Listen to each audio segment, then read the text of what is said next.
On the morning of December 31st, 2000, in the quiet suburbs of Tokyo's Setagaya ward, a woman named Haruko Miyazawa walked into her daughter's home expecting to find them asleep after a normal winter evening. Instead, she stepped into a nightmare. The house was silent, but just beyond the hallway, all four members of the Miyazawa family, 44-year-old Mikio, his 41-year-old wife, Yasuko, and their children Nina, 8, and Rei, 6, were dead. What baffled investigators from the start was not just the brutality of the crime, but the killer's bizarre behavior afterward. Rather than fleeing, the intruder had remained in the house for hours, eating food from the fridge, drinking tea, browsing Mikio's computer, tending to his own injuries with the family's first aid kit, and even using the toilet without flushing. The Miyazawas lived in a semi-isolated two-family home connected by a wall to Haruko's residence. Their property backed onto Sengawa Park, which gave hidden access via paths that few outsiders would know. In the hours before the murders, nothing was unusual. Nina had attended figure skating practice. Mikio had checked email at 10:38 p.m., but police later concluded that sometime between 11 p.m. and midnight, an intruder entered, likely through an unlocked upstairs window facing the park. Forensic reconstruction suggested Rei was strangled first in his sleep to silence him, followed by a violent confrontation between Mikio and the killer on the staircase.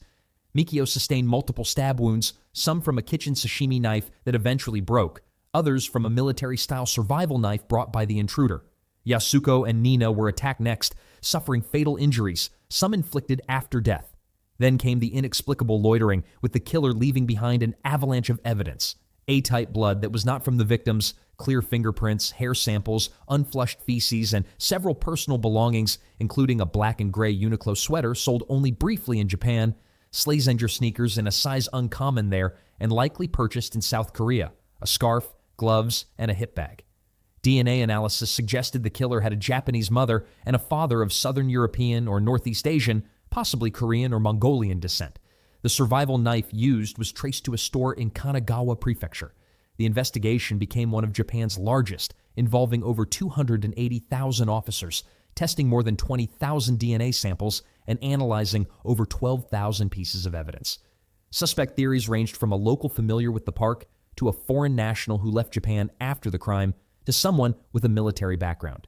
Yet despite the unprecedented volume of forensic material, there was never a database match for the killer's DNA or fingerprints.